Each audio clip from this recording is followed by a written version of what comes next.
When Billy Wilder was collecting one of his 3 Oscars for The Apartment, the film had won Best Film of 1960, Best Director, Best Original Screenplay, that he'd co-written with his partner I.L. Diamond.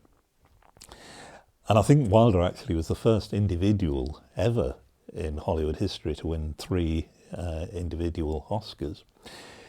But as I say, when he was being presented with one of them, the presenter, the playwright Moss Hart, whispered in his ear, "Time to stop, Billy." And I think he was joking. I think it was his way of saying, you're going to find it very, very difficult to top this. And fortunately for us, of course, Wilder didn't stop. He was still going to carry on making films for another 20 years and making some very fine films during that period. But it was a remark, I think, that came back to haunt him. He alluded to it in 1 or 2 interviews, because what happened after The Apartment, I think, as I say, he made a number of fine films, but he encountered a lot of problems along the way. There was the critical furore over and scandal over Kiss Me Stupid, which was accused of being morally depraved. Walter Matthau had a heart attack during the filming of The Fortune Cookie, which delayed filming. There was the terrible experience of The Private Life of Sherlock Holmes, which was cut by nearly an hour after an unsuccessful preview. We had distribution problems with Fedora. So he did encounter a lot of problems in his later year, and in some ways these are actually foretold in his experience with 1, 2, 3. Now, when he made 1, 2, 3, he was coming off the huge success of Some Like It Hot and The Apartment, both risky projects in their way, but they'd been tremendously successful. And I think Wilder, like Hitchcock at this time, was fairly confident, that he could get away with more or less everything and take an audience with him. He wasn't afraid of taking risk, wasn't afraid of venturing into controversial areas. And so he had no qualms at the height of the Cold War between America and the Soviet Union about making a satirical comedy about the Cold War and mocking both sides more or less equally, America and the Soviet Union, capitalism and communism. And in this, I think he was anticipating films like The Manchurian Candidate and Dr. Strangelove, which were to come after. More in the thriller vein, of course, obviously those two, but again, satirizing ideological extremes. And I think there's every sign, actually, that Wilder, who was quite an interesting commentator on his own films, but I think he was very satisfied with 1, 2, 3. It came out, he thought, more or less in the way that he intended. And yet, it was not a box office success.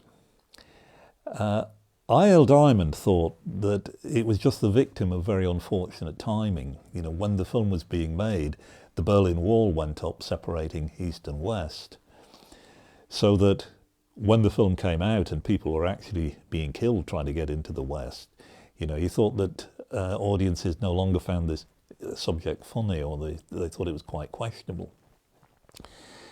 Wilder had his own explanation for the failure of the film. He said, I thought Coca-Cola was funny, and I thought other people thought Coca-Cola was funny, and I found that they didn't. And he said, I still find Coca-Cola funny, and when I taste it, it seems even funnier. And so all this, energy and skullduggery and betrayal, etc., is taking place really on behalf of a drink that Wilder himself as a young man had described as tasting like burnt tyres with fizz, as he put it. So that sort of fell flat, he thought, because of that. That the whole sort of concept of the film, which he thought was a riot with all this being being done on behalf of Coca-Cola, fell a bit flat. I think one of the interesting things actually about 123 is that there's no real critical consensus about where this film stands in Wilder's filmography. I mean, I've read some accounts where they've argued that it's one of his lesser films. I've read other accounts where they argue that it's one of his finest films. I think it's somewhere in the middle of those two extremes, actually. But what happened, I think, critically to the film, it got some good reviews, it got some not so good reviews, but there was a new critical fraternity coming in that was powerfully influential, a new group of critics who were taking against Billy Wilder. I'm thinking particularly of Pauline Kael, who never liked Wilder's films, who hated 123. She thought he just showed a brazen contempt for people, she said. Andrew Sarris, Wilder is a cynic who is too cynical to believe even his own cynicism, Sarris said. He was later, of course, to change his mind. But he didn't like 123 either. He thought it was a series of tasteless gags, half anti-left, half anti-right. Wilder's idea of political sophistication, he said rather contemptuously. I think that's grossly unfair, actually. I think a satirist has every right not to take sides, particularly if he sees both sides are equally ridiculous. But there was a kind of critical wave that took against Wilder as well. And I think also when the film came out, it's based on a one-act play by Ferenc Molnar. Wilder always claimed that the only thing he kept from the play was one line, and everything else was changed. But when it came out, it was quite common for some critics to compare it with Ernst Lubitsch's film, Ninotchka, his 1939 classic romantic comedy. Similar situation of Soviet commissar, played by Greta Garbo in that film, with her three comrades being seduced by romance and Paris and capitalism. And of course Wilder was one of the writers on that film. And a lot of critics sort of use that as a club with which to attack Wilder. In comparison with Ninotchka, 123 seems very coarse and vulgar. Again, I think that's unfair. I think, nobody admired Lubitsch more than Wilder. But 123 is dealing with a very different political situation. When Lubitsch was making Ninotchka, we were on the eve of World War II. Greta Garbo makes that famous speech of hers, bombs may fall, civilizations may crumble, but not yet. Please, give us our moment. And of course, when Wilder made 123, bombs had fallen, civilizations had crumbled, and Europe was still picking up the pieces.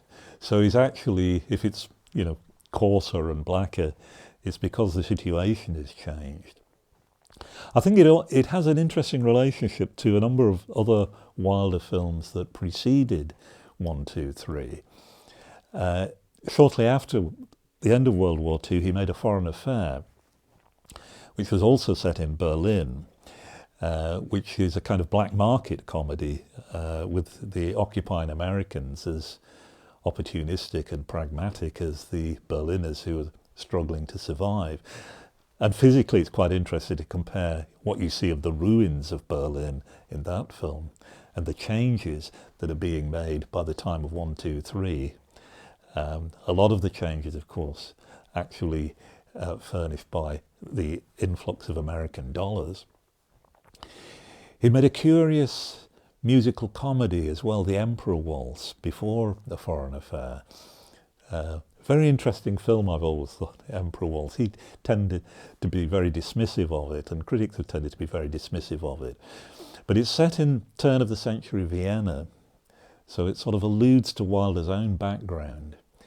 There's one moment in the film when the American phonograph salesman played by Bing Crosby meets the emperor. And the emperor says to him something like, one day the world will be yours. And Bing Crosby snaps back, you bet it will. And 123 has sort of got that atmosphere in it. America is now realizing its strength as the important superpower of the second half of the 20th century. And it has that kind of energy and self-confidence. The Wilder film, funnily enough, actually, it reminds me of most, though, is Stalag 17.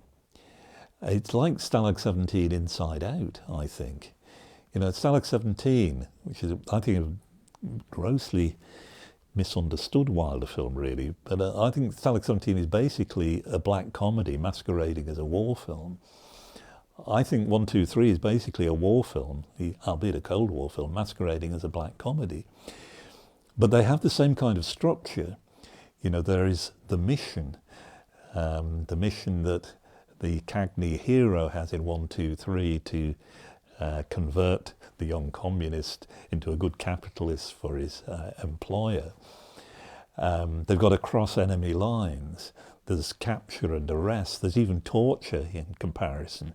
In Stalag 17, the torture is sleep deprivation. In 123, it's playing over and over. Itsy bitsy, teeny weeny, yellow polka dot bikini. The ultimate example of capitalist decadence. I remember that song from my youth. But again, it's rescued. There's a decoy as well, so they can escape back. But the main thing that they've got in common, of course, is the hero. An opportunistic hero who rescues a person that he fundamentally despises in order to obtain at the end of it some kind of financial reward for himself. So it's got a very interesting relationship, I think, with Stalag 17. When Wilder was conceiving the film, I think he only really had one actor in mind, and that was James Cagney. He said, James Cagney is the picture, basically. He sets the tempo. He is the driving force behind it.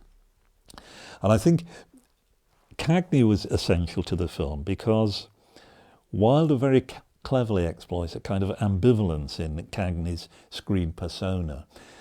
On the one hand, he is Yankee Doodle Dandy. And you get Yankee Doodle Dandy, on that little wall clock that he has.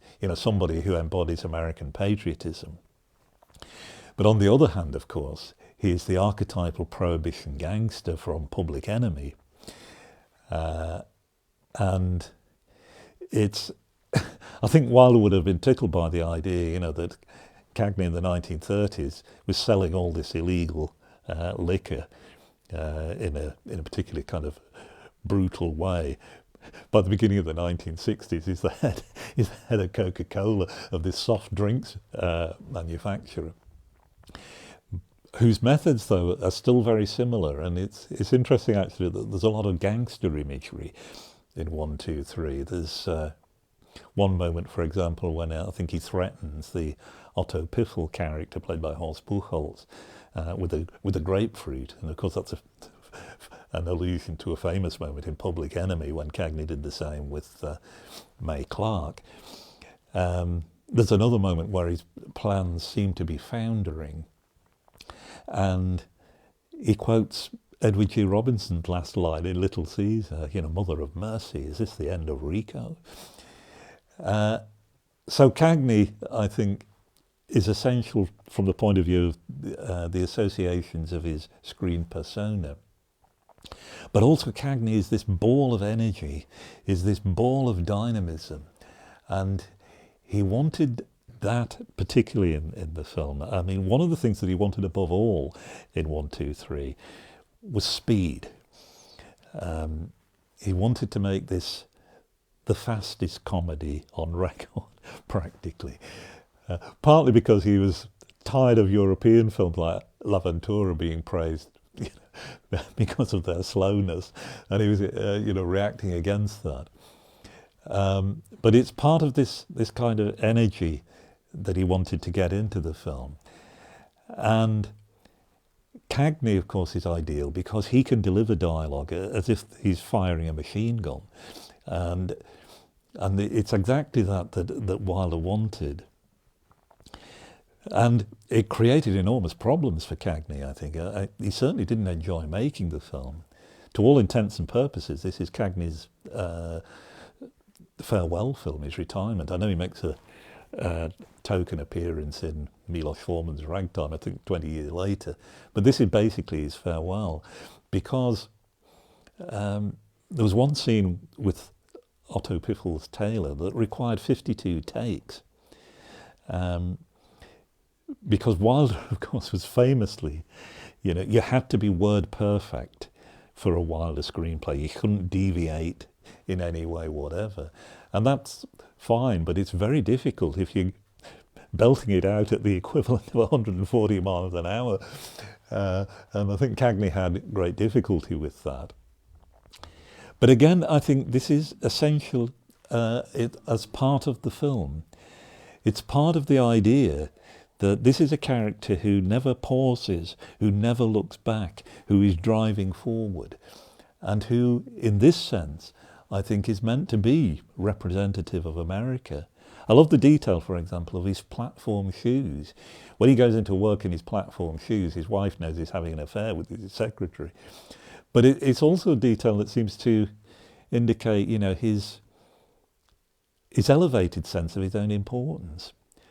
And as I say, the sense that America has now of its own importance and its own development.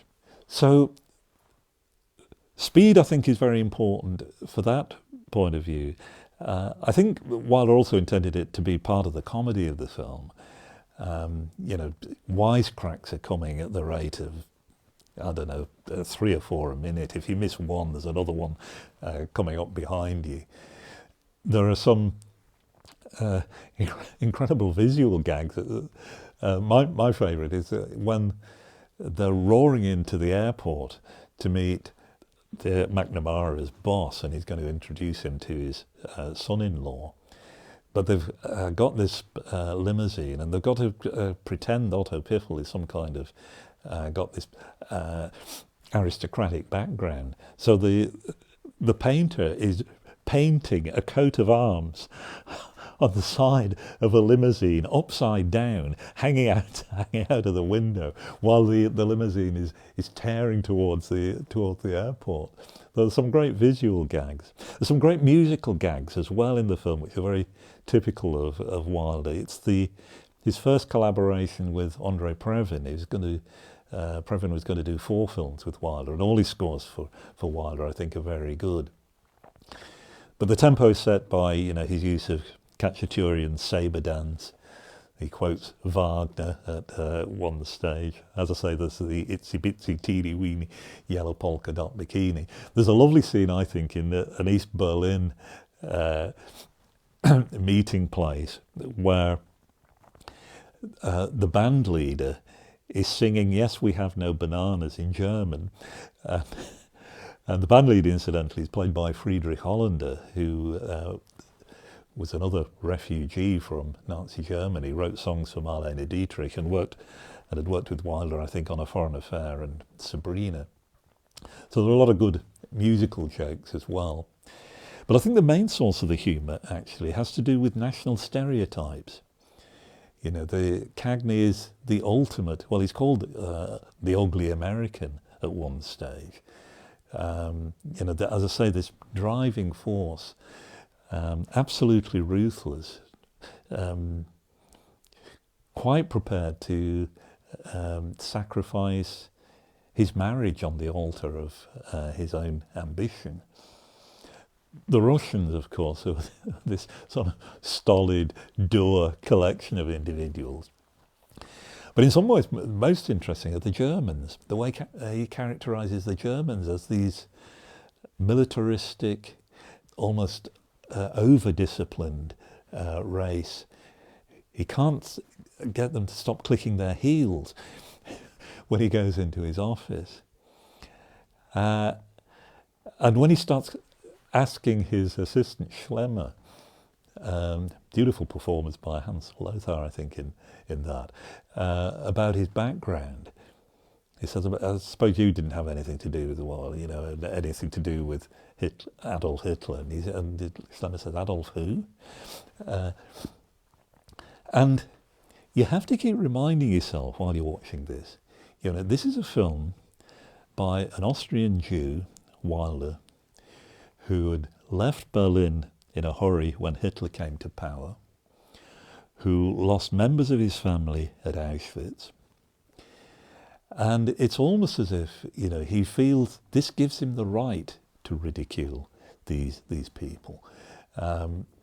It adds a certain edge to the comedy, and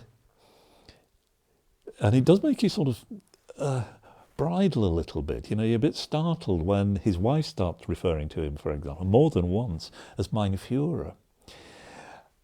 And it makes you think, is there a kind of serious undertone to this comedy? I mean, I think there's a serious undertone to most comedies. One of the things that interests me, though, about 1, 2, 3, I mentioned earlier about I.L. Diamond said it was a victim of unfortunate timing. I think when you consider it now, it actually looks a film that is ahead of its time. And one of the things that it anticipates very strongly, I think, is one of the things that is going to be a feature of 1970s cinema, which is the new German cinema of the 1970s. You know, the emergence to international prominence of directors like Herzog, Fassbinder, Wim Wenders, Volker Schlöndorff, of course, who made a very good documentary about Wilder. And of course, one of the themes, one of the main themes actually of new German cinema of the 1970s was this collective loss of memory over their past. What was it Herzog said? You know, we have no fathers in German cinema, only grandfathers. You know, there's nothing immediately behind it. You have to look back to the era of Lang and Murnau. And it's a particularly strong theme, I think, in the films of Wim Wenders. And, you know, what happened was, as I say, there's this kind of vacuum in the national collective memory about the war years and the immediate post-war years. And filling this vacuum was America. You know, I think in Kings of the Road, one of the characters says, you know, they've colonized our subconscious. There's the American Friend, of course, that he made in the late 1970s. The same kind of theme. And no film, I think, actually catches this or anticipates this better than 1, 2, 3. You know, there's a moment in the film, for example, when I think Cagney's character boasts that, you know, now 27% of German households have Coca-Cola with their Knockwurst, he says. You know, and the feeling is actually, you know, that America moving in to West Berlin and participating in the rebuilding, as I say, is not simply colonizing their subconscious, it's Coca-colonizing their subconscious. I think when you think about the film today, has it dated? Well, there are a lot of references in the film that were very contemporary, and I think a modern audience might not pick up. But certainly I think it's satire on ideological extremes. Couldn't be more timely. And there are two other things I think that are particularly interesting about 1, 2, 3 to me. The ending is very interesting, I think. You know, I was comparing it earlier with Stalag 17. The hero of 1, 2, 3 is a rather unusual Wilder hero in one sense, in that there's no sense of conversion or redemption. And in fact, the film goes to almost like 3, 2, 1. There's a triple whammy of a conclusion where, first of all, his plan goes awry because his boss actually sees the son-in-law as the person who is going to succeed him in this higher position. He's sent back to, or he's given a post back to America, which he said he didn't want to return to earlier on in the film. And I'm interested in the fact as well, by this time, of course, his wife is preparing to leave him, and she's going back to America with the kids, and he says, "Can I come with you? Because this is what has happened." And they have a little huddle, and they come out with a majority decision. It's not even a unanimous decision for him to go back with them. And of course, the very last moment is he's even double-crossed by his own Coca-Cola machine. But the other thing that fascinates me about 1, 2, 3 is it's a film that is absolutely centrally about what I think is Wilder's big theme, which is the conflicting, contrasting values between Europe and America, and which I think he wrestles with in quite a number of his films. And whether he's oscillating between being a European who is now an American, or an American who is still a European. And 1, 2, 3 is a film which shows Wilder, I think, at his most American. It's sassy, it's brazen, it's self-confident, etc. But interestingly, 10 years later, he's going to make another film in which an American businessman goes into Europe, Avanti, with Jack Lemmon. And the process is reversed. Rather than, as in 1, 2, 3, where the Europeans have to up their tempo to keep pace with James Cagney, in Avanti, Jack Lemmon has to slow his pace in order to adjust to the tempo of the Europeans. And Avanti is interesting because it's this romantic comedy which is nearly 2.5 hours long. And it's because I think it's to some degree about Wilder's own sense about his own identity, about his reconciliation between the American and European sides of his personality. I've often thought he is the filmic equivalent of somebody like Henry James in the novel, who has the same kind of conflict in his mind and is trying to adjust the two. And the other thing he has in common, this is Henry James's great theme as the novelist. The other thing he has in common with Henry James is that he's a great artist.